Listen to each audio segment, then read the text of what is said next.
Hello and welcome to the AI Digest. My name is Joaquin and I am the host. With me today is Joe Natoli. I hope I paid respect to your last name. It's Italian and Bellissimo. what part of Italy? Sicily, actually. Oh, I have to be extra careful. That's right. Both sides of my family. That's good. Very passionate people. Oh, yeah, to say the least. So, you're the founder of UX 365 Academy. Yes, Can you tell us a little bit about what that is? I can. UX 365 came about shortly before the pandemic. And this was a long time coming. Okay. This is probably a decade of or more of coaching people trying to break into this profession or people who are midway through their careers. And in some cases, even senior people. What I encountered over and over and over again is that there is plenty of instruction on the principles of good design, on the principles of user experience, on the tactical parts of here's how you execute on user research, here's how you do this work every day. What is really missing, completely, thoroughly missing from university programs to boot camps to every organized instruction I've ever seen is how do you exist day to day in an organization? Because when the rubber hits the road, when you get a job, and you work for a company who is motivated by money, everything changes.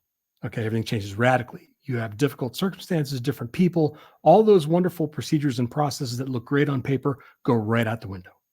Okay, because you're confronted with a whole lot of people who don't care.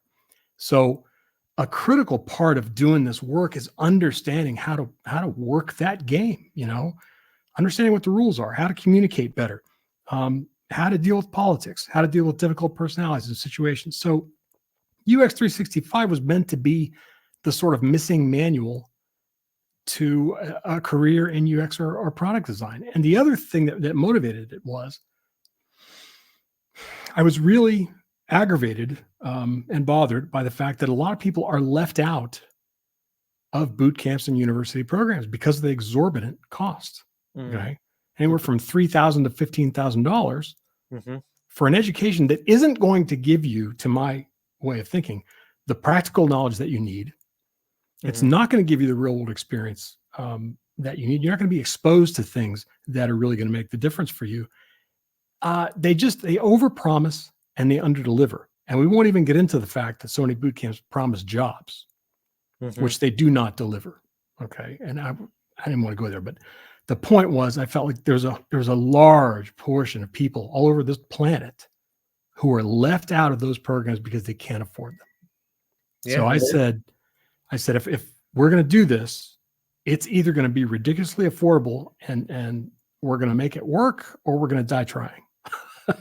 We're still alive, so yeah, 3 years later, it's going really well. So I got very lucky. But anyway, that's the deal. I just wanted to provide something I felt was missing, and I felt like it was high time to stop complaining about it and do something.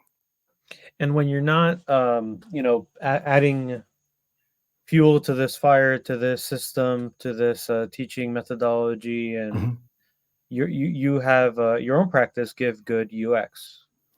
Right, which is, I came up with that name years ago, and it doesn't really serve any purpose other than I came up with it at the time. But it's just my consulting business, basically. It's just me. I'm a team of one and have been for quite a while.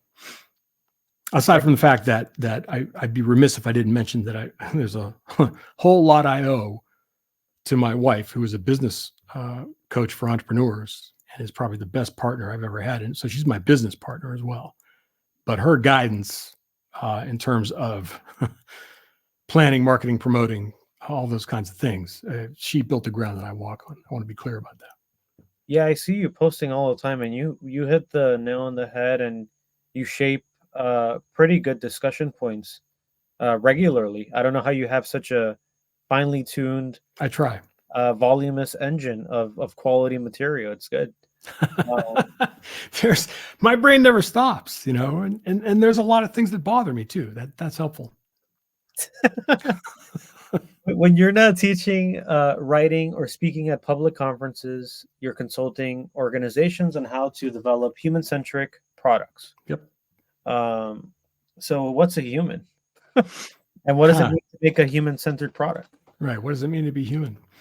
I personally, for as long as I've been doing this, right, which is like 3 decades now, the one constant that I've seen in every product I've ever worked on, every industry, even service-based businesses, okay, right down from startups to global behemoths to government agencies, the one constant about human beings is this: our emotion trumps our intellect all the time, repeatedly. Okay. And all the decisions we make, it is very tempting to say, well, we have all this empirical research that shows that logically, the choices are this, and people's choices on a spreadsheet or on an analytics chart or a report say that the likelihood of this happening is this. The giant X factor in all this is human unpredictability, and that is purely emotional. We are very much subject to our emotions, and we're a slave to our emotions to some degree. If I had a fight, with my significant other in the morning, and it was a bad fight, that's going to color every single thing that I do for the next 24 hours. So it changes. And I think that's what it means to design for humans. I think you have to, the analogy is you sort of have to have your bags packed at all times, right? Because what you think will change, especially the more that you put something out there and test it. If you're not surprised by the results you get when you test a prototype or something, I think you're probably missing a big part of the picture. Or you're in some kind of echo chamber, perhaps. Yeah. Confirmation bias, or something like that. So we can say 3 decades later, you're an expert in UX design. I hate that word, but I appreciate the sentiment. And product design. And I'm saying that, because you have your hard-earned battle scars. You teach the stuff, and you're enabling people to transition their careers into this stuff. I'm sure there's plenty of success stories. While you're not doing and practicing, I mean, you're constantly mentoring people to be in that direction. And I saw on LinkedIn you posted something about there was an experience where you were struck by a lightning bolt, where a meteor fell out of the sky, and you got the superpower of UX expertise, or a drive to practice that craft. Yeah. So what turned you into a superhero? Was that's the high school moment that you're referencing? Yeah.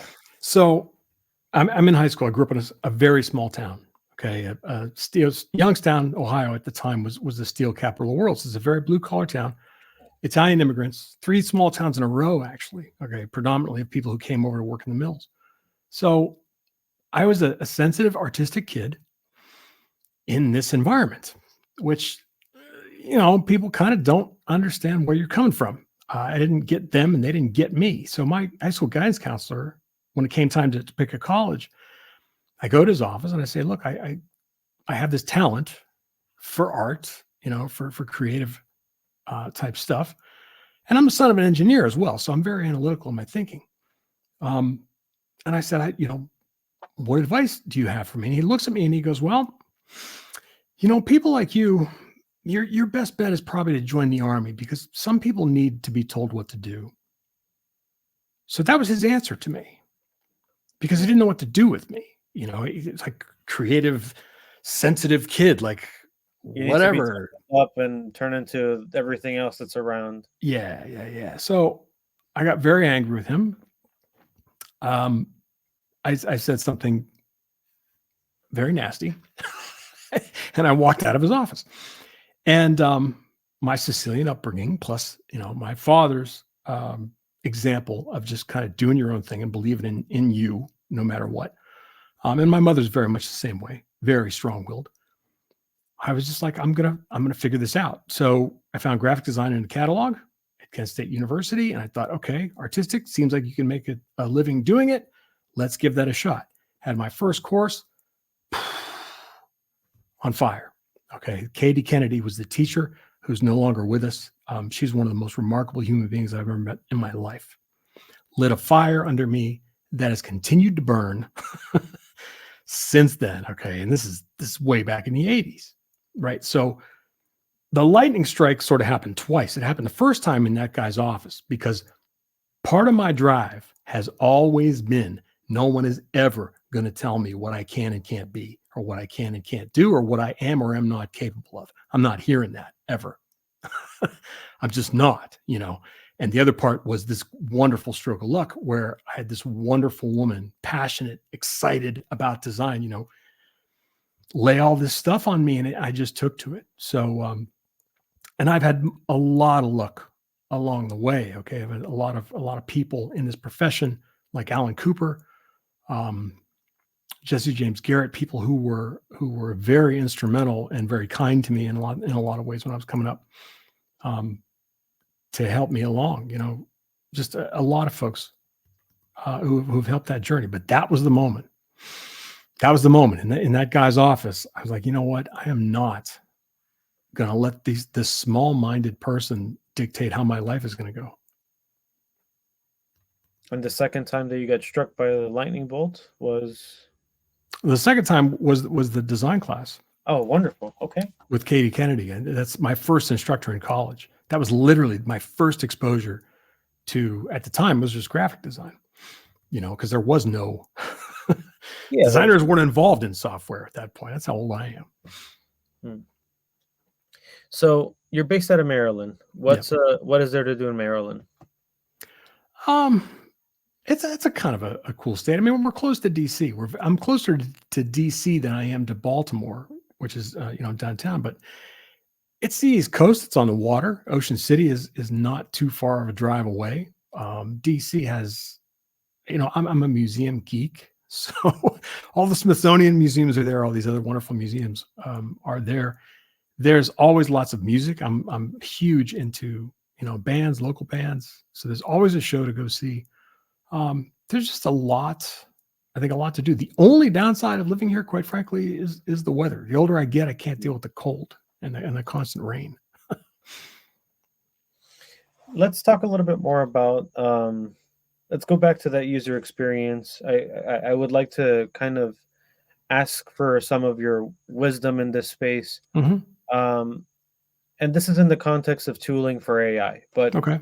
Let's be clear. We've had this conversation before, and you sent me a message even before I said the topic. You're like, I don't really like the idea of talking about tooling for AI. It's so specific, and I'm okay with talking about it. I wanted to make sure that I was clear about the fact that, I always stop short of recommending one technology versus another.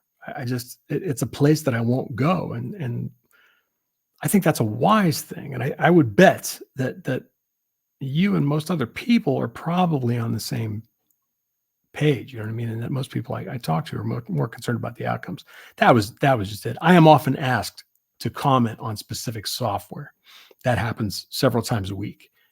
And I have to turn it down. So whenever I hear that word, my radar goes up. I appreciate that, though. I wanted to paint that picture that, and maybe I minced my words, but it's about just the human experience and outcomes. Right. If people grab it and use it, then it's useful.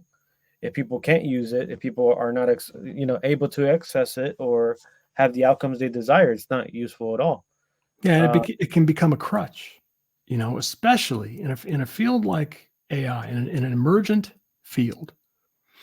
The absolute worst thing you can do is get married to a platform, a method, a tool, everything's too wide open right now. Now is the time for possibility, and that's where the focus needs to be. So can we define what a human is through the perspective of a user and the user-centered design? They have a brain, they have senses, they have logic and emotion. Mm-hmm. And you alluded that emotion trumps all. I believe so. I really believe that. How do you reason with a person? How do you give that figment, that abstract concept, attributes, and dress it and give it a name and give it an age and give it demographics and do things like that? Well, I mean, there's obvious tools for, I mean, when you do research, there are all these things that get uncovered, whether you're talking, purely ethnographic research, you're talking demographics and statistics. We're living in a time where there's no shortage of data, right? We've got lots of access to data, to numbers, to stats. What is tougher and what is a harder sell for most organizations, right, is in-depth psychological, emotional, qualitative research. And then the reason for that is you have a certain group of people who are responsible for the daily operations of business. And those people are left-brained numbers people, and they live in a quantitative world rather. Okay. Everything has to be proven, validated, qualified. Emotion is messy. It's unpredictable. It's squishy. It's like you can't get your hand around how people feel about things. We don't know how to measure that. We keep trying, which is good. Okay. But I think that stuff kind of falls by the wayside a lot of times because the numbers folks don't know what to do with it. So it makes them nervous. They feel like, well, it's going to take forever to figure all this out. We're not going to know for sure anyway, which, by the way, is the greatest myth of quantitative research as well. There is no way to know for sure. It is not possible. The great Erica Hall said this, and I will paraphrase her. Research does not provide answers. It tells you where to look. Okay. It tells you where to dig. It tells you what might be happening. It points to possibilities. I think we rapidly fall into this trap where we think if we've done research, we have answers. It's not true. Absolutely not true. That's why iterative design and development is so important. I don't know if I answered your question. No, that's good. I think, I think you address the statistical side of how do you quantify the behavior of a mass population, but when you zoom into the individual, it's hard to quantify. And there are some artifacts, some techniques that try to grasp at those intangible things like clustering, mind maps. Yeah, it's hard. You have to ask people what they think and feel, and even they may not even be self-aware to articulate those things. And you also need to be able to watch behavior. Okay, the biggest Achilles heel of anything involving people is that there's a massive gulf in a lot of cases between what they say and what they do, and that's not intentional. People get this idea that, like, well, they're being dishonest or they're being disingenuous. They're not. Your brain's job is to protect itself. Your brain's job is to protect your ego. Your brain's job is to present you as better than you are. So when you ask people questions, what they usually give you is what they wish they did instead of what they actually did. Or what they wish they would do, or what they imagine they would do, versus what they would actually do in that situation. It's not anybody's fault. That's the way that we're built. Yeah. I saw, read, heard, whatever. I ingested a piece of information that when they were developing the iPhone or with a handheld MP3 player, what's that called? The iPod was the first one. Yeah. They were doing market research with the public, and they said, what color do you want? You know what? We're going to give you one for free. And then they laid them out. And when people left, they got the white one. That's right. They said, I'll get the red, I'll get the pink, I'll get the yellow, I'll get the green. At the end of the day, they just got the white. That's right. And what's funny about that is that's the second time that's happened. There's another big story that happened years earlier this is what was so funny about the whole iPod thing, is that Guy Kawasaki tells a similar story about Sony when they introduced their portable cassette players. And one year they decided they were going to do them all in different colors because younger people said, we want anything but black. And the surveys kept coming back, anything but black. And then when they offered people in the room, okay, now thanks for your participation, you can take one home. Everybody took the black ones. That's it. So that tells you something. The fact that same scenario played itself out twice with two different products across decades This is who we are. Yeah, we can't fight it. No. We have to embrace it Yeah. and have it be a pillar for further research and exploration. So experience, man. What's an experience? How do you define an experience? There's elements to it, but I want to hear your thoughts first. Well, I think it's a pretty wide definition, because you can take all these different aspects of it. If you just take time, for example, we typically think of experience as, okay, the time I start doing task A, there's a midpoint of my activity, and then I'm finished, right? And there's a bunch of things that happen on that timeline. The truth is, I think experience reaches much further back than that. Not only does it reach back to the things that we were doing before we started doing this particular task with this particular product, it reaches back to all the experiences we've had with similar products and dissimilar products. It reaches back to all the experiences we've had with just about anything electronic during the day, especially because most of our experiences are mediated electronically. So this is why it's so difficult, right? It's not enough just to consider experience this specific task that we're trying to figure out. It's not a vacuum. It's a messy, interconnected list of things that have happened to you, good and bad. And all those things are influencing how I perceive task A right now. Every single one of them is influenced. It's why, not to diverge, but it's one of the reasons I hate the NPS thing. Okay, the NPS score, Net Promoter Score. Would you recommend us to a friend? Depends on what I'm doing, why I'm doing it, what I did before that, and how all the other experiences I've had with this kind of thing color my opinion of this. Those are false clues all day long. All day long. You're trying to measure one little piece of something. It's impossible. What about intention? Intention is what leads you to perform an action or a thought. Well, intention is the thought that leads to the action, right? Absolutely. So how does that play into an experience? You said that when things happen, they color the shades of your perception. Intention plays a huge role in that, because intention is what builds expectation. If I have the intent of accomplishing a certain thing, which, let's face it, my intent when I log into a piece of software, for example, if it's part of my job, my intent is not to log in. My intent is not to sit and type for 8 hours. My intent is to accomplish some task related to my job. My intent is to get this done faster or easier or better or with less pain.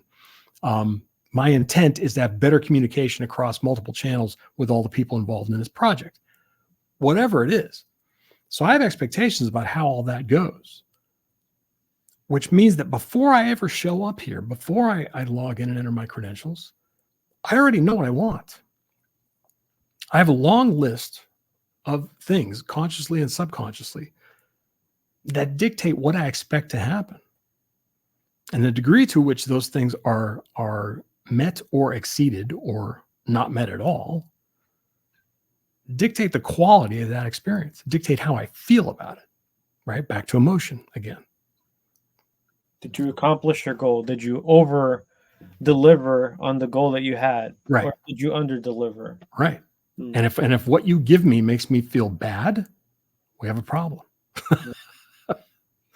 Well, you said jobs. Jobs is an interesting word, and it's very abstract. It's a generic It is. word. But what is that? Yeah, talk about big definitions. I mean, typically when we say jobs, you think of, okay, well, I get paid to do this. This is my job. At the same time, I mean, everything is a job. If I have to, making lunch is a job. I mean, it's an activity. It's a grouping of interconnected activities. Yeah, right. Right.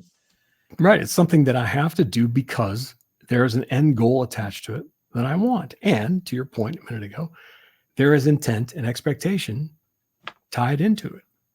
All those things are part of what makes up, I guess, what we would call a job, a series of tasks to be done. But the reasoning behind why those things are worth doing in the first place is, I think, the part that we focus on. You mentioned it's a difficult thing to have an intent to do a thing and then have a bad have a negative feeling come out of that because they couldn't fulfill an expectation. Yep. So that's a pain. There's Yep. pains and gains. Mm-hmm. And how do you shape that in relation to an expectation? You have to know what they are first. You have to know what constitutes value for that user, that set of users, that group of people. And you also have to know what the variance is in those definitions, because not everybody's definition of success is the same. Subjective.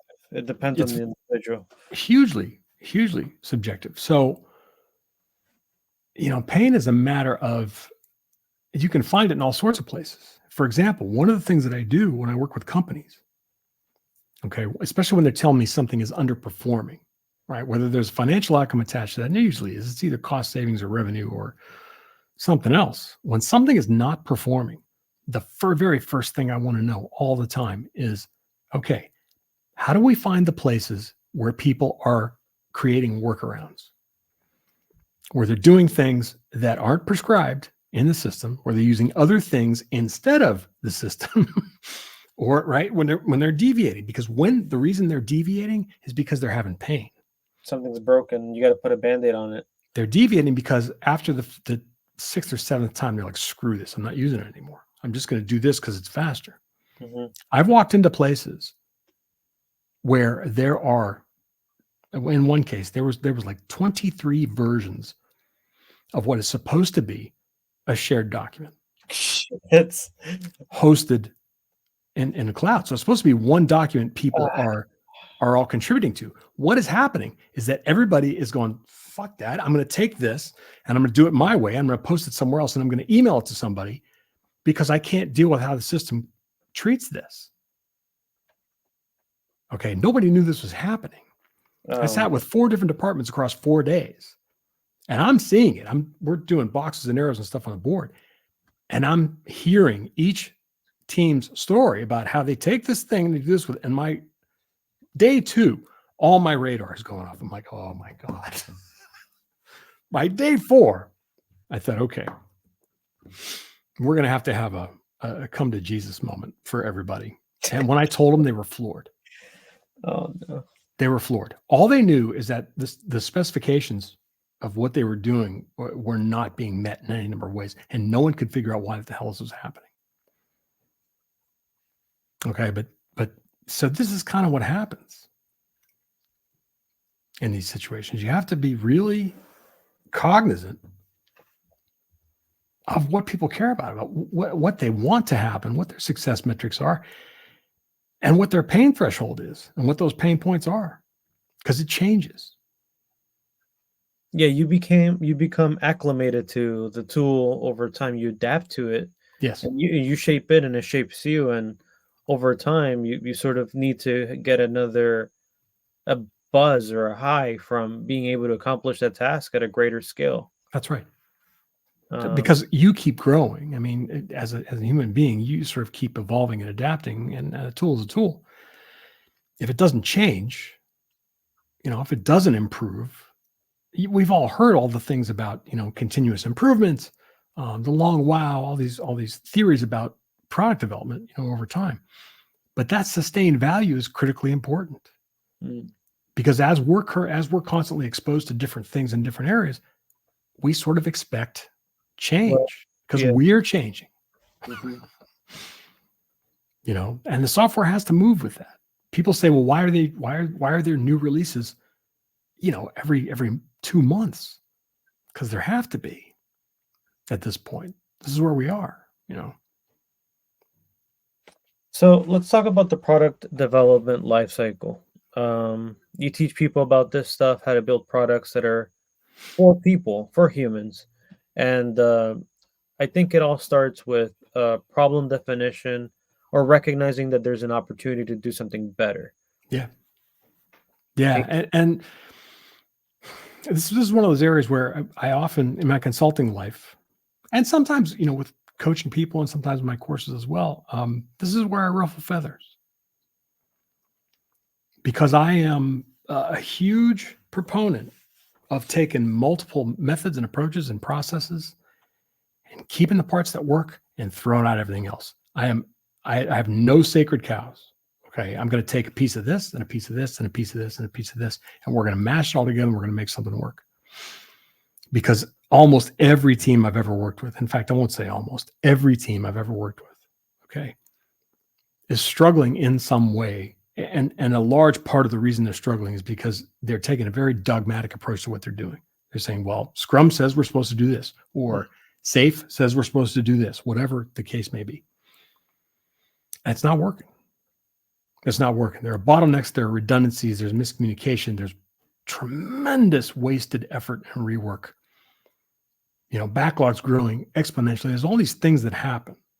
And it's because people are rigidly attached to the way they think the process is supposed to work, as opposed to recognizing your autonomy as a group of human beings and saying, look, this sucks. Why are we doing it?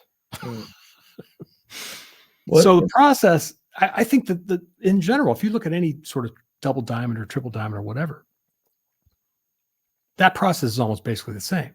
Okay. Mm-hmm. First, we have to understand what the problem is in the first place, not just the symptoms, the causes, right? Because you can solve symptoms all day long. That's easy, but it's cosmetic. It's not going to last very long.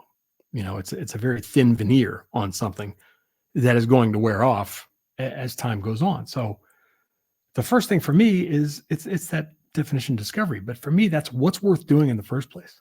All right. What is really going on here? I understand that a lot of people are complaining about the design of this or the interactivity of it or the speed of it or whatever, but let's figure out what is really happening. So the first part is what's worth doing. The second part is, how do we go about exploring solutions to that in a way where we can quickly come up with hypotheses in how to solve these problems, test them, and get to certainty and clarity really quickly, and constantly be throwing stuff out.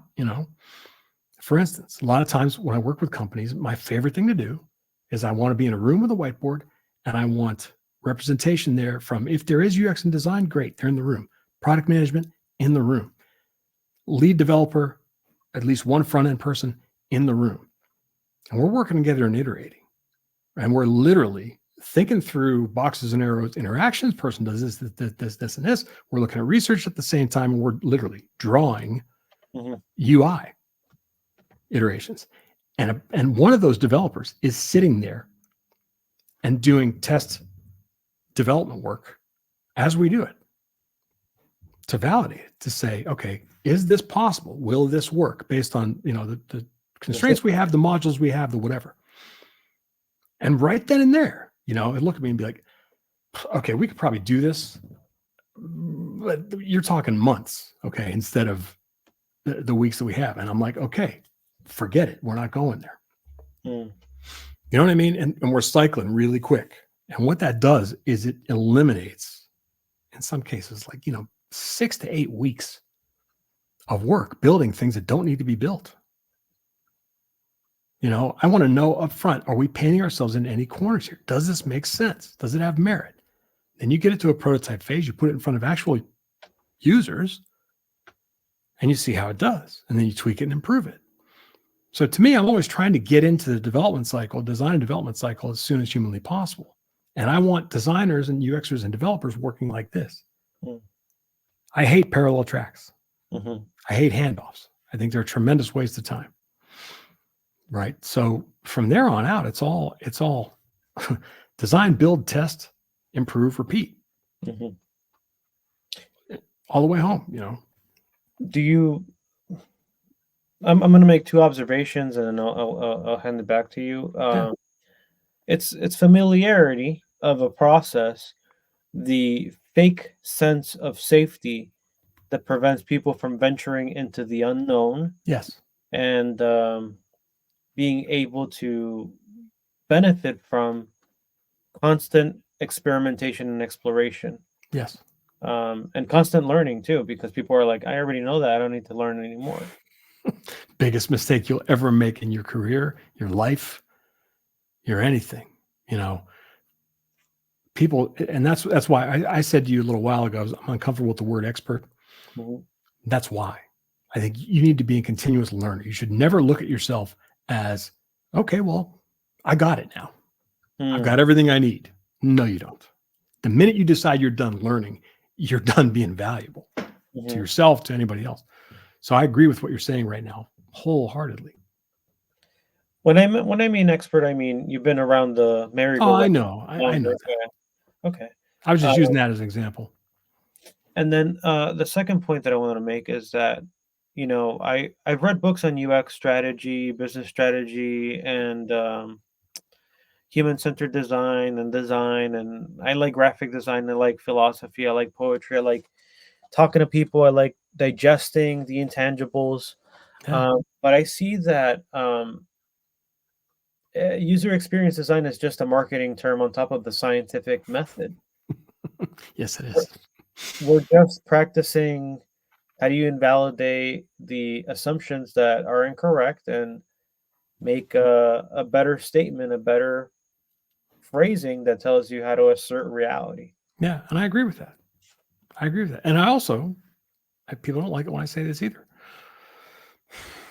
This is all built on the same principles that inform design in every field, Hmm. from graphic design to industrial design to product design to service design to interior design, architecture, you name it. When I learned graphic design in the 80s, all the stuff that I learned about understanding human beings and human behavior and psychology and how we perceive what we see and how we understand it, and how we interpret it, right? Language, even purely visual stuff.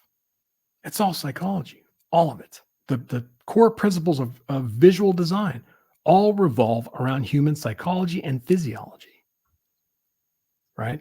So to me, this is and has always been and will always be the same stuff.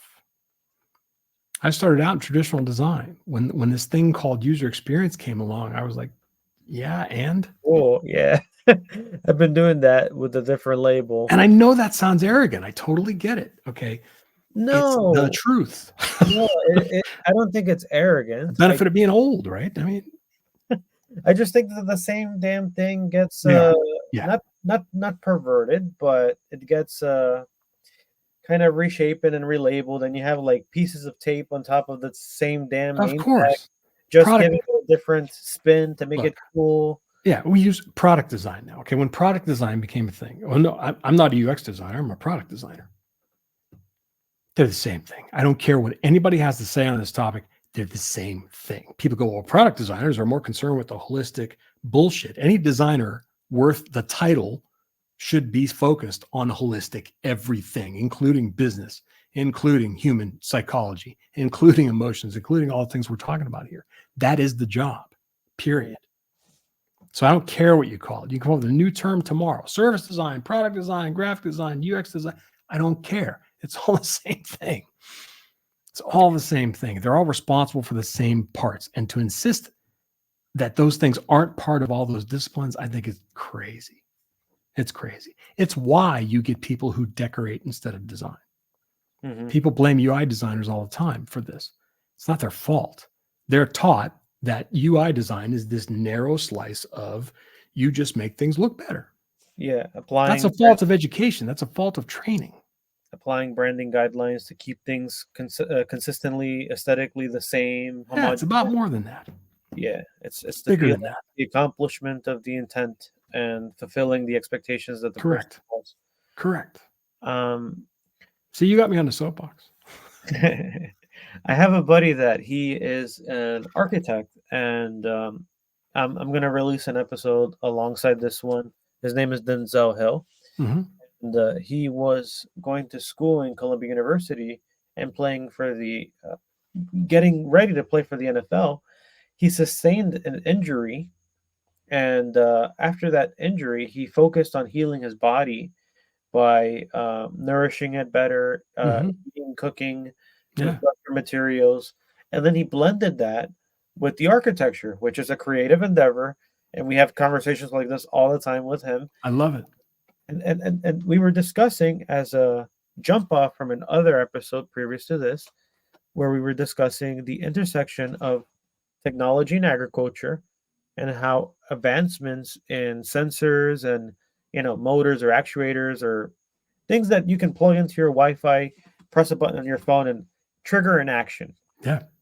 With the facility of that um, capability and his perspective on architecture and food, we were just thinking, why the hell don't we have a mini farm in our houses where we can produce leafy greens every day? Yeah. Why don't we have a decentralized food supply chain? Yeah. It's all possible. And the answer to that are politics and money. We have all the infrastructure. We have Yes, we lighting, we do. have water.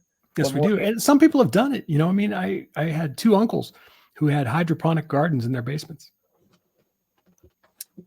How would we go about revolutionizing the world in the next 20 minutes by designing a human-centered food production center? Is that too ambitious? In the next 20 minutes. Oh, okay.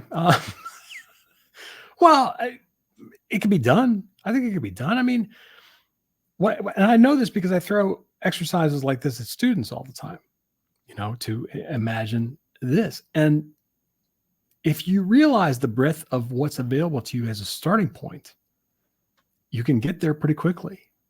Okay. Like you just said a minute ago. Okay. All the tools and infrastructure and all the items that you need to create these conditions and the right environment to grow anything, indoors or outdoors, is all readily available. You can go to Amazon right now and order all of it. Okay, so we could get that done in about 10 minutes. We could sit here and make a list, and we could go to Amazon and order it all. And we've reached a point in history where almost nothing is complex to put together anymore. I don't know if you've noticed that, but I grew up building houses. My father is an incredible carpenter. He's an incredible mechanic. So I learned how to fix things. And what I've really seen in the last less than a decade, I would say, in the last 5 or 6 years, this seems to have accelerated rapidly, where industrial design has changed to the degree that just about everything can be put together by just about anybody. Right? So those barriers that used to exist, where you had to have a very specific Skill what's the word set, I want? Yeah. It's just not there. Yeah, now there's kits for everything, right? It's not there. So we could easily imagine a path.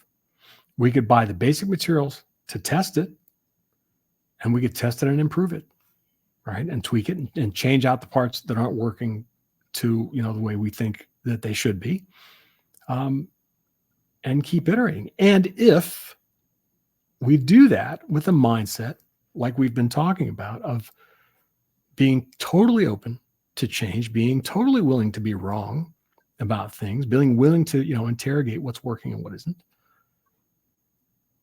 That's how you get to certainty on something that has previously not been done very quickly.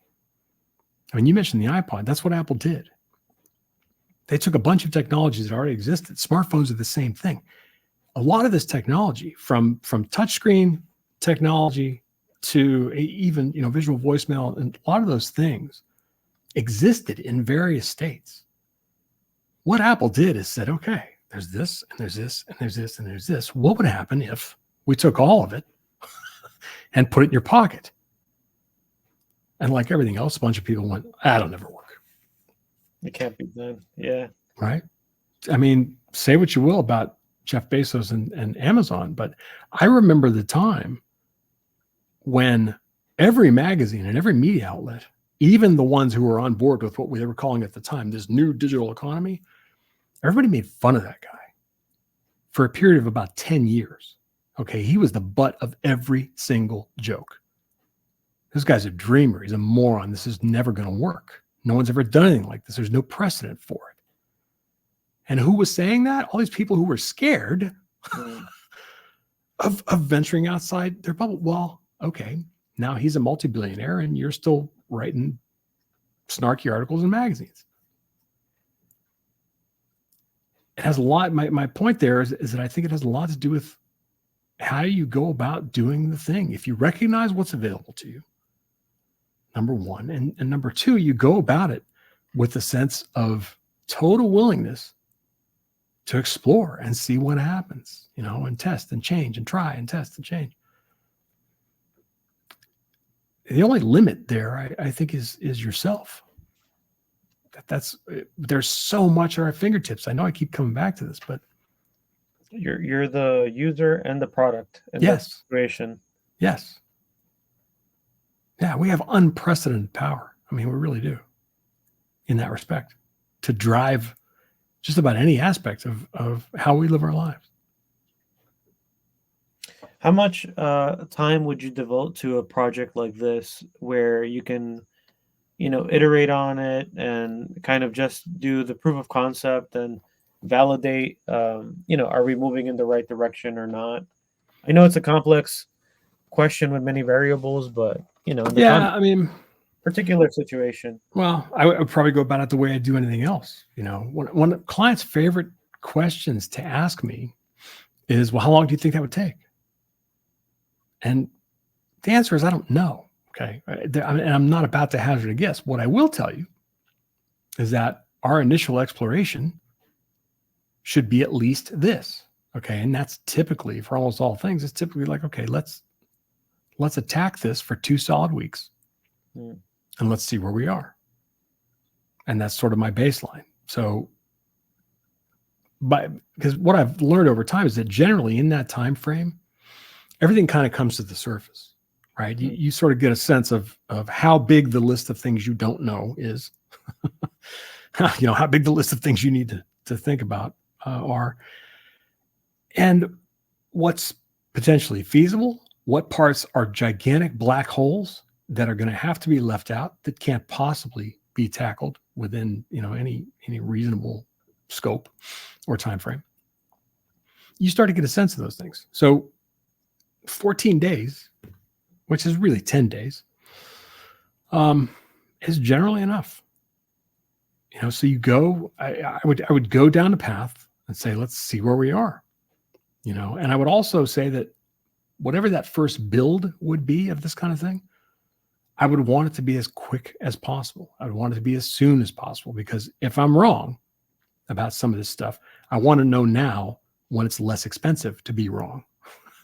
When it's easier to turn around and do some things differently. So I'd want to take a chunk of it, a baseline cut at, all right, what is the bare minimum we need to build here to grow something? Right? You pick maybe one thing and you go after it. You take a piece, a slice, instead of trying to take on the whole thing at once. So you're in favor for spending 2 weeks to build a spinach growing little PVC pipe. There you go. See how long it takes to grow that spinach, if it grows within the 2 weeks or not. But from there, you can get the seeds of future opportunities and problems to define other areas of improvement. Yeah, that experience will tell you a lot. If you took 2 weeks to build and waited to see what happened in 2 weeks of growth, for example, you'd learn a lot. Now, let's take this to the level of artificial intelligence and say people are so focused on the technologies that they're centered around the tools and worshiping the tools, but they're not really addressing the core problems. Agreed. So how do we shift the perception back from like, don't worship ChatGPT or the companies that make it, but how do you identify problems where you can then use these tools as a test bed, as a something to try out? Well, I think you have to test first, and you have to test in a closed way. And I think, unfortunately, where we are as a society, one of the downsides of all this rapid exploration is that organizations, startups, are very much in the habit of, hey, this is awesome. It works really cool with this 5 people. Let's throw it out there and see what happens. And the problem is no one takes any time to think about what the ramifications are of that and how people could potentially misuse this. How people could get themselves into trouble using it. All sorts of things, okay, that just were not thought about. I don't know how anybody else feels, but I had a real problem with Sam Altman's whole thing about all of a sudden he's warning everybody about the dangers of AI. Buddy, you released this in the world. Like, who you telling? I mean, that's like after the fact, trying to like backwards apologize for something that you should have done before you made certain moves. And now you're going to tell everybody that this should not happen. Right? It's too late now. The genie's out. Okay. The people who see that there's money to be made are already involved. It's too late for that. So a big part of this problem is that we're conditioned to leap before we look. I have the same problem when I work with teams, and not so much teams, but their product managers and the CEOs and executives who drive progress because they want to just go. And a lot of times I have to have some very uncomfortable conversations with people that are up on the higher floors and say, I think the thing that you're not understanding is this is what got you here. Mm-hmm. Okay. The bleeding that you're experiencing right now, the thing that you want me to help you stop, this kind of knee-jerk stuff, this is how you got here. Okay. This is the path. I got to line it out for you right now. If you want to continue to do this, this is going to be the result. If you want me to help you, we got to take a different path. So you have to take a step back. It doesn't mean 6 months. It doesn't mean, it could just mean 2 friggin' weeks to step back and go, all right, what are we doing here? And what are the downsides and what are the dangers? And what are we exposing ourselves and everyone else to by making this decision? Just take a second and think about it. This is the part that's missing. One of the key things that you started out the conversation by saying is that part of the black magic that you practice here with the UX is stakeholder management or stakeholder expectation setting. And one thing I'm really curious about in the context of politics and control and how we're not like able to have a decentralized or we have in ourselves constructed decentralized food supply chains. Mm-hmm. How do we shatter that bubble of delusion that people live in and have them operating in these ways, these behaviors that are not congruent with what is most beneficial for their own benefit? Something that makes them realize this Band-Aid sucks and I'm going through here because there's a pain, Yeah, I think the majority of that, and I say this from working with people for a very long time, the core of most things, when you have either a group of people or a specific person who kind of is stuck in some way, right, is standing still, there's always a component of fear there. Now, sometimes I want to be careful about how I say this, okay, because power dynamics are a thing, right? Yeah. I mean, not everybody has the same autonomy inside an organization. For example, if you happen to be a minority, if you happen to be female, if you happen to be LGBTQ or whatever, I mean, your difficulty multiplies in terms of the amount of agency and power that you hold within the power structure or politically. However, at the same time, in all these situations, because again, I coach these people individually constantly. The one thing that always remains true is that there are always some small things that are within your grasp that fear is preventing you from seeing. There are people all throughout history who, at great risk to their own lives in some cases, found that agency. Now, am I suggesting that everyone should risk their lives for what they believe in? Not necessarily. But there are sometimes a lot of smaller things that can be done, if for no other reason than to protect yourself a little better in those situations. But the thing that stops people from progressing in the way that you're talking about is often fear. I can't tell you how many meetings I've sat in where there's 12 people in the room. Okay. And I'm the consultant, so I can say whatever I want. I'm not bound by anything. Nobody offers any observations or comments proactively. Right. So I speak up and I say uncomfortable things. And what happens is we take a break for 15 minutes, and there's a line of 8 people that want to talk to me. And they're all saying some variation of, I am so glad you said that. What does that tell me? That tells me that there are 8 people in that room thinking the exact same thing. Right? But they're afraid to say it. Now, sometimes there's good reason for that, because in some organizations, there's punishment for speaking out. But also in a lot of cases, there are an equal number of situations where it's just this learned fear of people in power. Like that's the CEO, and I shouldn't give my opinion. I can't say anything in front of him. And I say, why not? Has he given you any evidence, or is there any evidence that you will be punished for sharing your opinion? And the person will be like, well, no, I guess not. Okay, then. There's nothing wrong with saying your piece diplomatically. You're not challenging anybody. You're not telling anybody they're wrong. You're saying, I had an idea about this, and I'd like to know what you think. And the idea is this. What if we, whatever it is? And I really do think that there is tremendous fear to say that. Online, it's magnified. Social media has magnified this, because now people are afraid to say anything on social media because the backlash is immediate. No matter what you say, no matter how you say it. Okay. I mean, my inbox and DMs, because people DM me because they're too cowardly to say anything. They're too cowardly to say it publicly, but I get all kind of shit in my direct messages. And it's like, okay, you didn't even read what I said.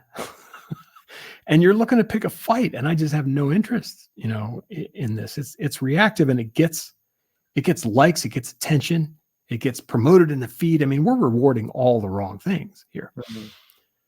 So I think those are all the reasons this doesn't happen. People become conditioned to be like, well, I'm not sticking my neck out for that. And it's unfortunate. And the way to combat it, the only way I know to combat it, is on a one-to-one basis. I try to show people where their agency actually is. Okay. And I give them a piece. Say, okay, next time this happens, do this.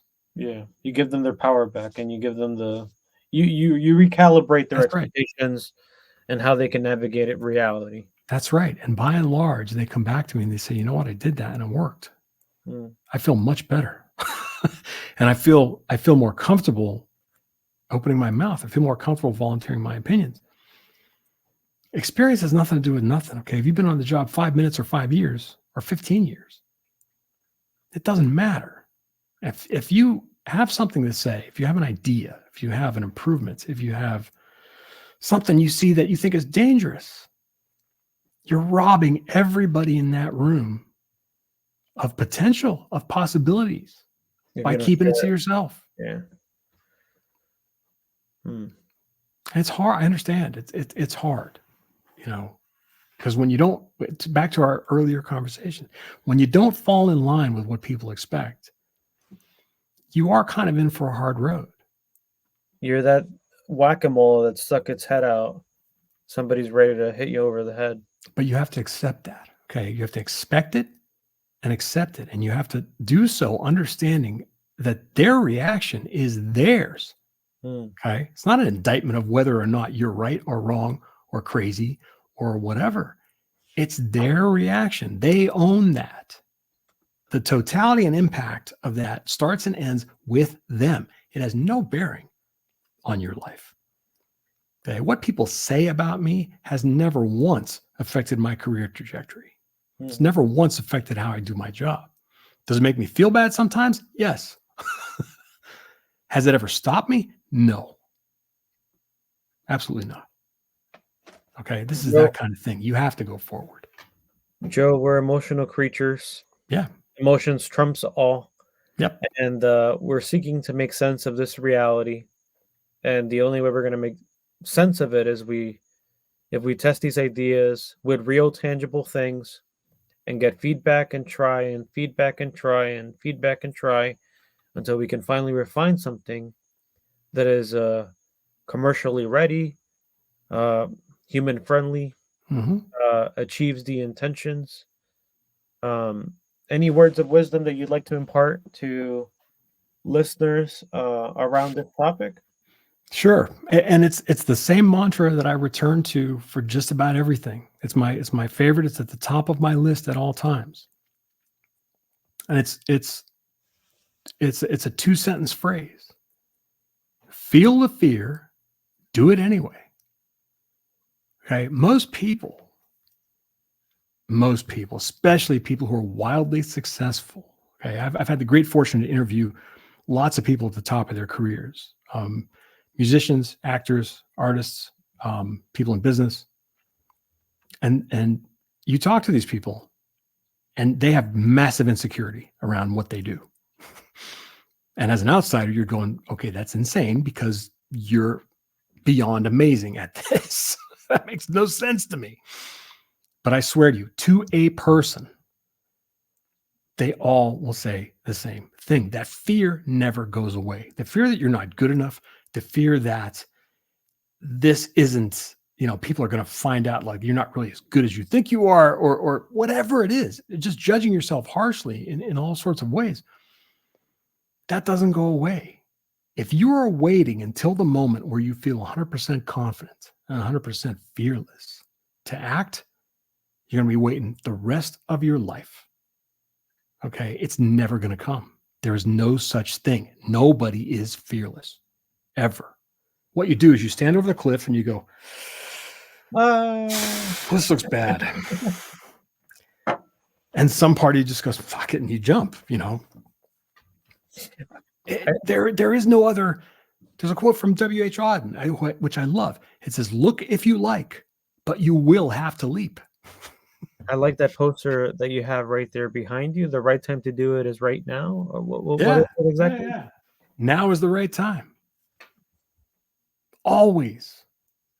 Always, always, always. I mean, I tell this story sometimes too. I grew up with punk rock was a thing for me growing up. And the part of it that I gravitated towards was the do-it-yourself spirit, DIY. Now, keep in mind, I was raised by people who were essentially do-it-yourselfers. I mean, my father was a process engineer for General Motors, but he was an incredible carpenter. His brothers were carpenters.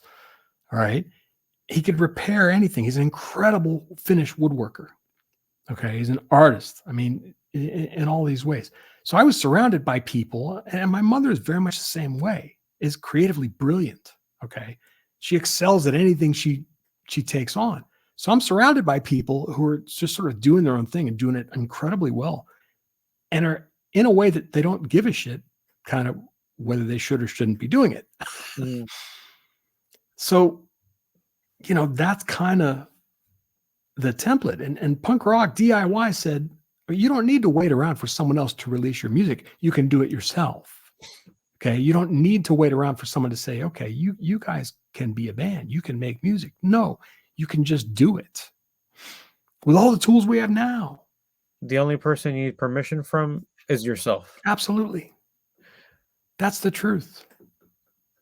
Thank you, Joe. Thank you for giving me this 1 hour, and I hope that this message spreads far and wide. And I do too. I'm honored.